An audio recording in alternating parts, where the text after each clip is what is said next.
esmu atkal šeit. Šeit ir mans sākums, un ar šejieni saistās visa mana dzīve. Trikātas draudzes baznīcas grāmatas 350. lapas puse. Neustakenhof, Norvel, bet pāriesim uz šodienas rakstījumu. Mani 3. pakāpes vecvecāki, viņiem bija 5 bērni. Nākošā paudze. Mani 2. pakāpes vecvecāki. Viņi tika jau pie zemes. 1879. gadā jau bija tikuši pie savas saimniecības.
Un šeit jūs abi esiet, savējo vidū pie šīs pašas verandas. Dēls Jānis, meita Minna, dēls Edvards dzīvo Pēterpilī, ir meita Emma, varbūt viņa šeit ir, bet es viņu nepazīstu, jo jūsu paudze man ir gan zināma. Bet reāli mana dzīve ir saistīta ar jūsu bērnu paudzi. Mans opaps, mana omamma,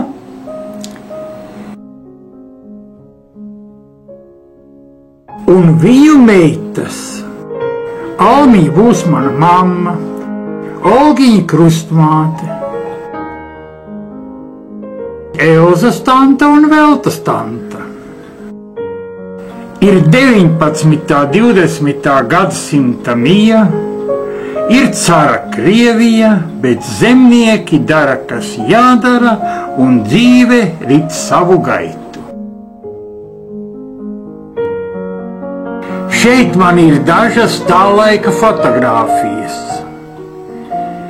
Opapa māsas Minnas dēls Aleksandrs veltīs šo foto saviem mīļajiem piederīgiem Norveģos 13. augustā 1903. gadā. Saša, Vista Zameļu ģimene, ģimenes galva.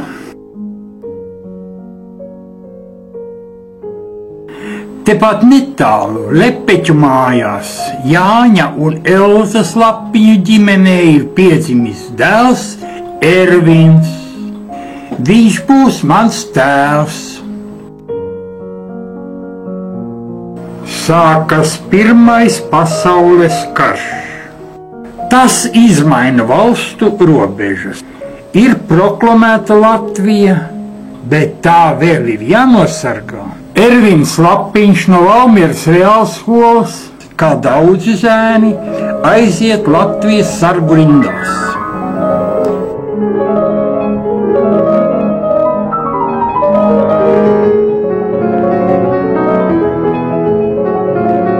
Latvija atbrīvota, mums ir sava valsts. Atgriežamies Norveģos. Almiņa un Olgiņa jau izaugušas, jau kundzes. Un drīz tādas būs arī Elziņa un Eltiņa, bet nesteigsimies laikam priekšā. Ervins Lapiņš atkal lepeķos un jau brašs jauneklis.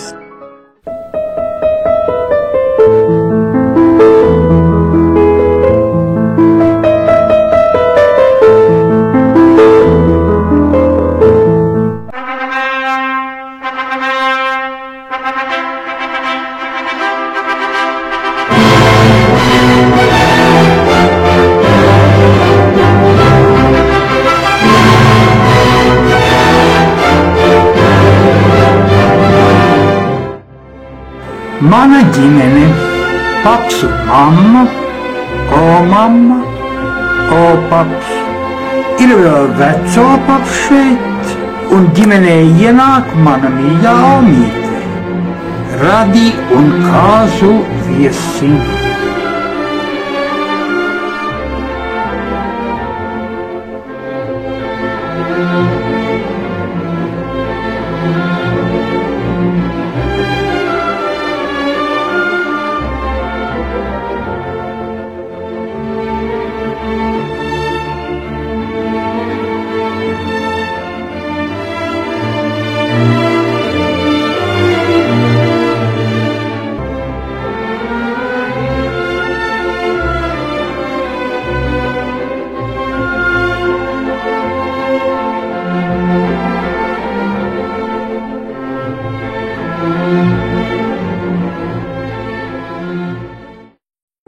Jaunā Lapiņu ģimene pārceļas uz dzīvi Valmierā.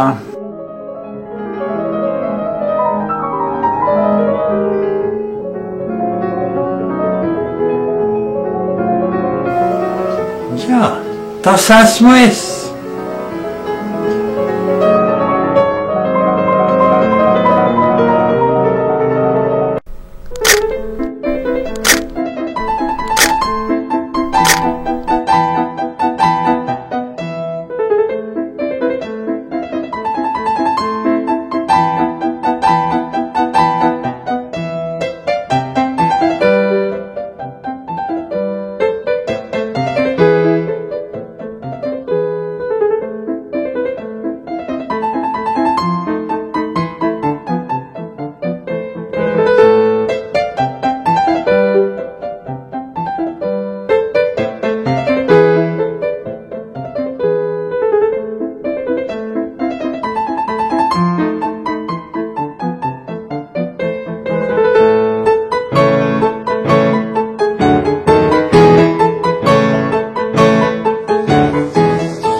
Tā opaps krēsla stundās pie krāsnes uguns atcerējās dziesmu svētkos dziedātās dziesmas.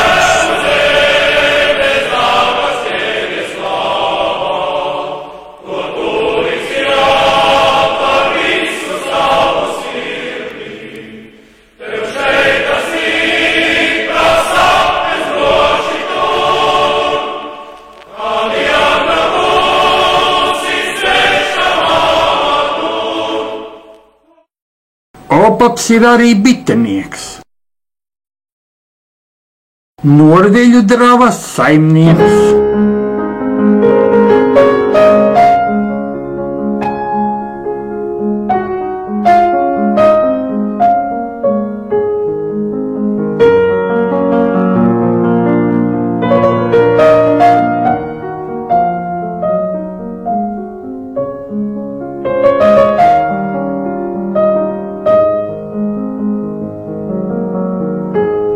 Vasarās es parasti esmu Norveģos.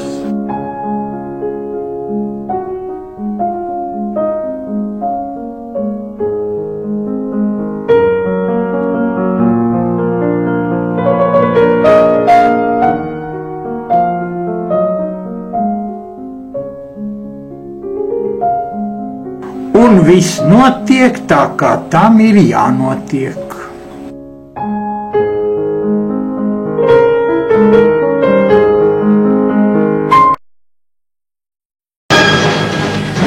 Sagriežas kājām gaisā. Sākas īpašumu, fabriku, veikalu, zemes nacionalizācija. Arī Norvēģiem plānos atņemt daļu zemes. 1941. gada 14. februāris. Tēvu apcietina, viņš pazūd bez pēdām. Pēc 50 gadiem no 1992. gada rehabilitācijas apliecības es uzzinu. Soļieckas cietumā jau 1941. gada 30. septembrī par aktīvu cīņu pret strādnieku šķiru un revolucionāru kustību viņam piespriests augstākais sodamērs nošaušana.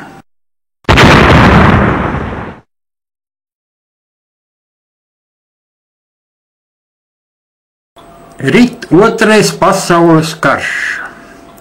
Šitie atbrīvotāji vēl nav paspējuši īstenot savas programmas, kad nāk jau nākošie atbrīvotāji. Tagad visiem jāstrādā tikai frontei un jaunai Eiropai. Es gatavs darbam. Norvēģos darbā nozīmēti arī 2 zēni no Rīgas.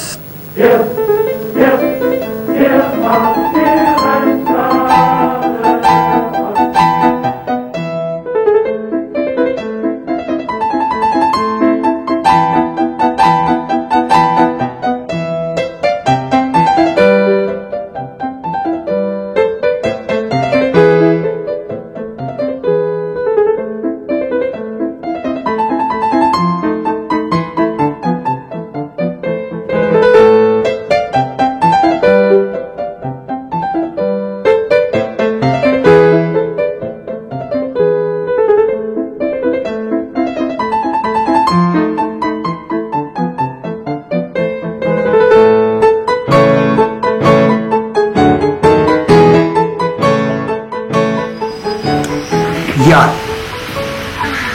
tāda ir dzīve.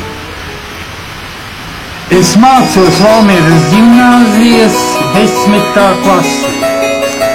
1942.–43. mācību gads pabeigts, bet jātērpjas jaunā formā un jāceļ jaunā Eiropa. Vācu valsts darba dienesta rindās. 1944. gads, jaunas formas, bet mērķis tas pats – taisīt jaunās Eiropas cēlājus, tanī skaitā arī mani.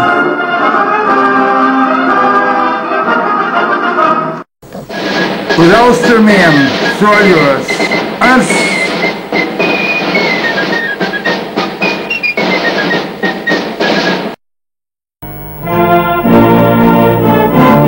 Sojojam atpakaļ.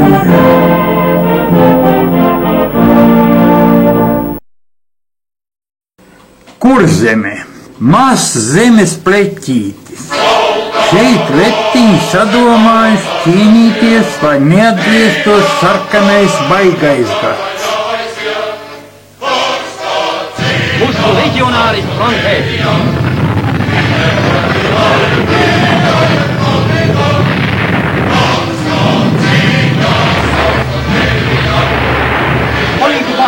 Reāli izspējis mūsu leģionāri frontē.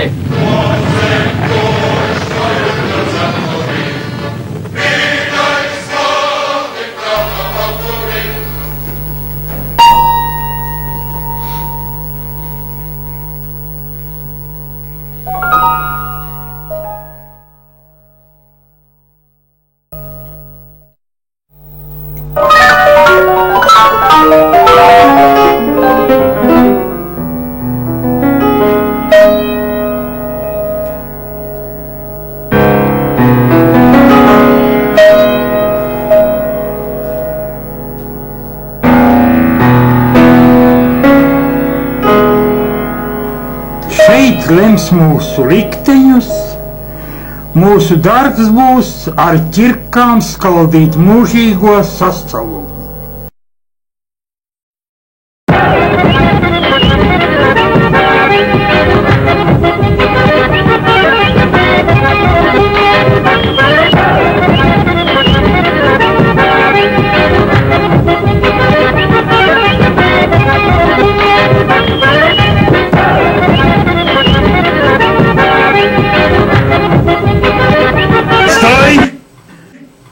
Lapiņš Uldis Servinovič, с вещами. Сколько мне? Чудак, домой поедет.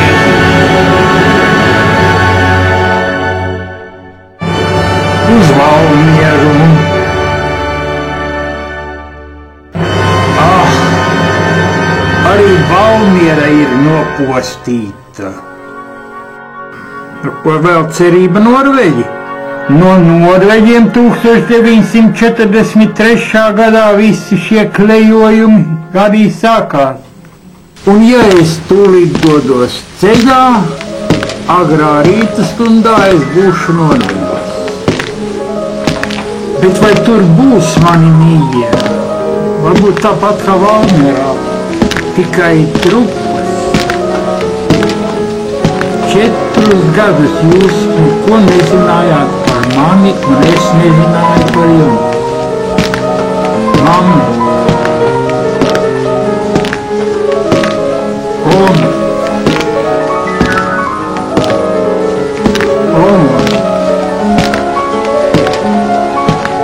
Krustmāte, Elza stāva,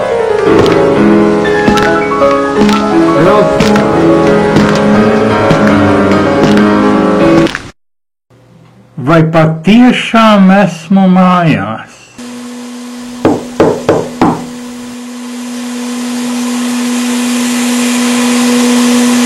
Omi, tavs puikiņš ir atgriezies mājās.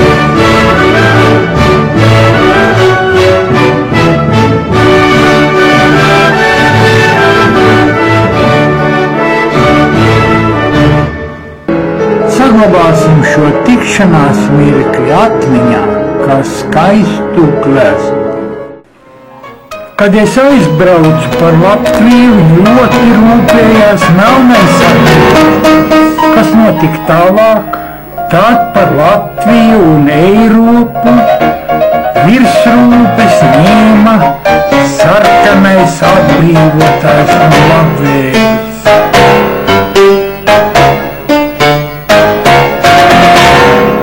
Un te ir rezultāts. Un mēs esam brīvi no visa lieka. Labklājības, pārticības. Olga, Elza un abas omammas saimnieko Norveģos. Norveģiem ir daži lopiņi vēl, vistas, zirgs, bet perspektīva par nākotni nav. Velta pārcēlās uz dzīvi Rīgā un kļuva par radiorūpnīcas strādnieci. Mana mamma ar savu draugu Albertu kļuva kurzemnieki, tagad dzīvo Rojā. Omīte iesaka man atrast pie viņiem patvērumu. Alberta onkols esot labs cilvēks. Viņš man palīdzēšot iekārtoties. Vēl šodien atceros, kādās patiesās dzīves krustceļās es toreiz atrados. Šeit viss pierasts, iemīļots. Bet Norveģi būs? Drīzāk nē. Kolhoz būs. Kolhozos negrib.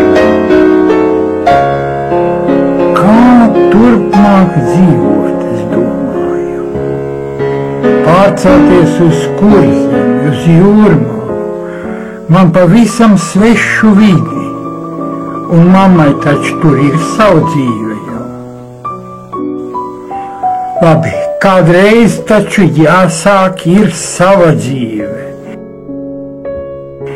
Ņemšu omīti pie sevis. Sākšu savu dzīvi.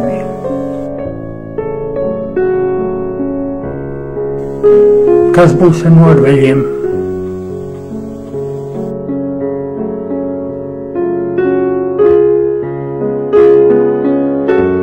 Izlemts.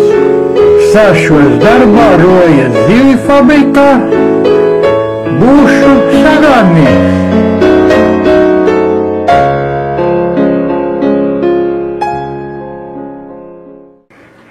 Es tagad strādāju Rojā, bet norvejos šai vietā, kur tagad stāvat jūs 4.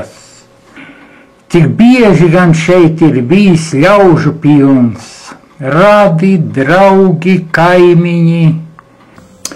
Daudz šeit saimnieki, Zāmelis, Briedis, Lepeķi, Živka, Lauzis. Neatceros visiem ne māju vārdus, ne uzvārdus. Kas ar visiem tagad būs?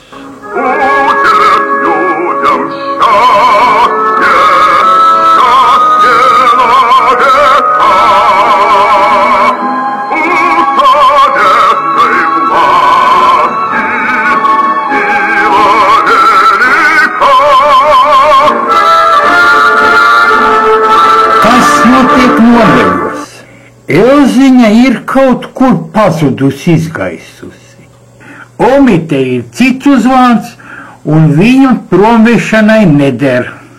Krustmāti un omammu no norveļiem izrauj, kā daudzus kārtīgus zemniekus no savām saimniecībām, aizved uz stacijām un savādē lopožos.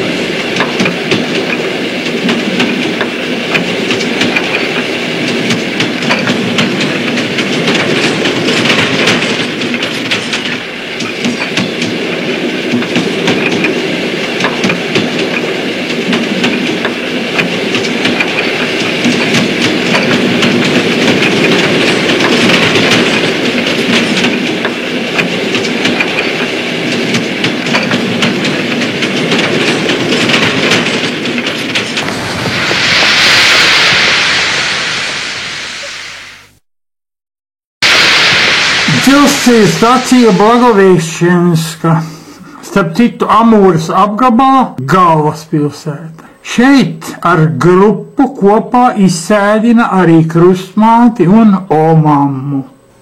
Vīrs kopā ar Krastiņu ģimeni no Reingātiem nozīmē uz Šimanovskas sovhozu, kas no Blagoviešķenskas atrodas dažus 100 kilometrus uz ziemeļiem. Jaunā dzīves vieta. Apvienotā norveģu Krastiņu ģimene. 3 bērni, 5 pensionāri, 2 darbaspējīgi cilvēki. Jā, patiešām milzīgs drauds padomju iekārtai Latvijā, un tāpēc viņi bija jāsūta tik tālu prom no dzimtenes.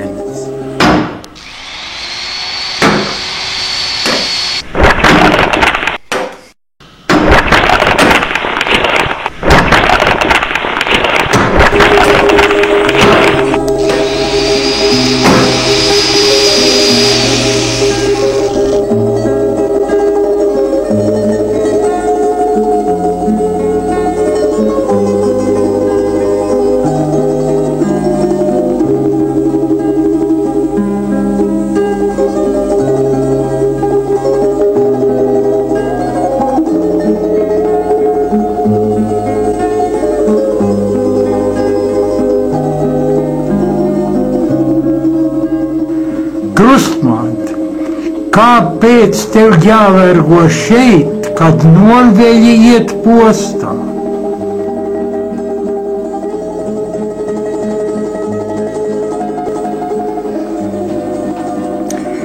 Kad dienas darbi padarīti, vakaros top arī pa vēstulei, kuras ceļo pāri no Amūras līdz Rojai un stāsta, kā dzīvo.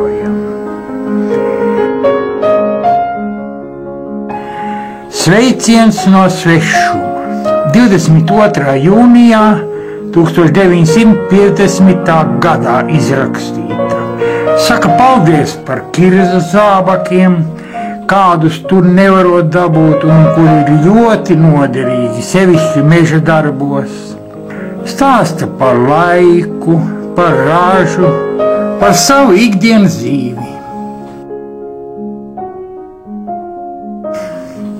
Apbrīnojams ir krustmātes un omammas miers, ar kādu viņas uzņem smago likteņa sitienu izsūtīšanu. Nekādas žēlabas par nodarīto netaisnību. Ar latviešiem raksturīgu centību strādā un iespējami normāli dzīvo dotos apstākļos. Saņemot pat pateicības par labu darbu.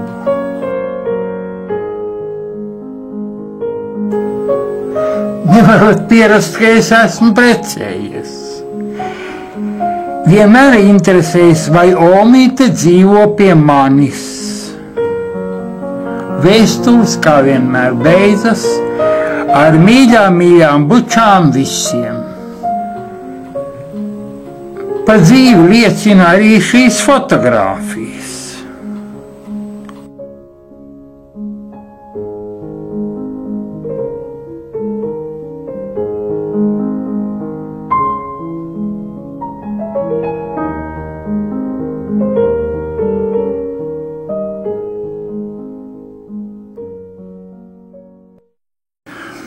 Jā, mīļo krustmātu un omām, tā ir noticis 1949. gada Ziemassvētkos. Valdemārpils meitene Irēna un es viens otram teicām jā vārdu. Bet pirms pusgada, 4. jūnijā Valmierā, Latvijas Padomju Sociālistiskās Republikas vārdā Jānis Valmiers un Elza Norvele iedavušies likumīgā laulībā.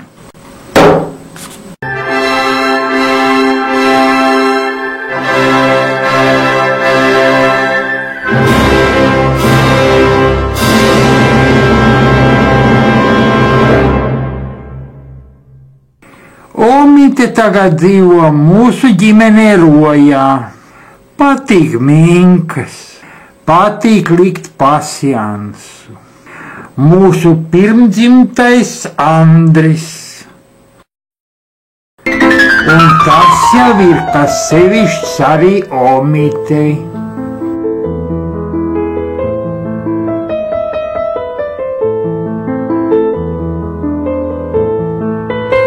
Andrit, vai tu zini, kas pie tevis atnāca ciemos?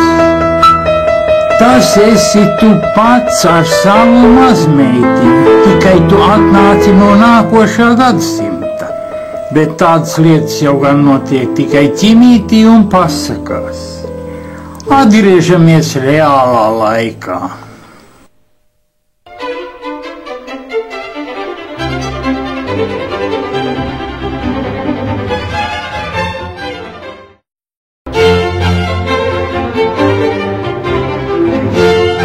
Atbrīvotas, atgriezušās, stāv savas mājas ceļa galā, bet vieta Norveļos nav. Lūdzu, mūsu divas mazās istabiņas mums visiem pietiks, teica Elstanta un Jāņonkos. Un dzīve rit tālāk. Kaut ne Norveļos.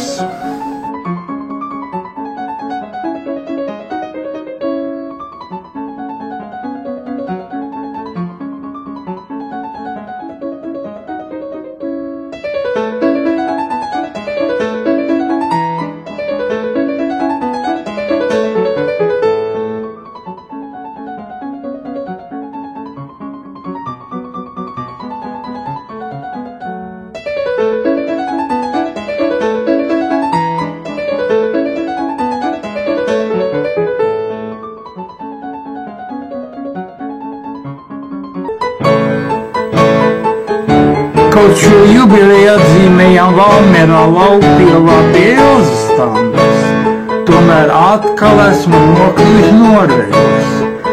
Un pie tam vēl tāds laikrosos bildē sanāca. Piedodiet.